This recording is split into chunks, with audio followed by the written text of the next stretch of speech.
বাস্তবে বেশিরভাগ সময় মাথায় কাকের বাসা হয়। মজা করে বলছি না, অমন অপরিপাটি চুল নিয়ে কোথাও কিছুক্ষণ ঠাঁই দাঁড়িয়ে থাকলে কাক এসে ডিম পেড়ে যেতেও পারে। ঠোঁটের কোণে চিলতে হাসি বাস্তবে সবসময় থাকে না।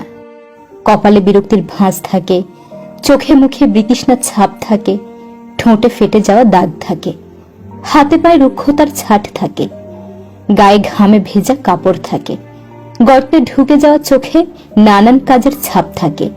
থাকে সে অপ্রাপ্তির গল্পটা যেটা তুমি প্রোফাইল পিকচারে ধরতে পারো না। বিশ্বাস করো, প্রোফাইলের হাসি খুশি মানুষটাকে বাস্তবে দেখলে তুমি ভয়ও পেয়ে যেতে পারো।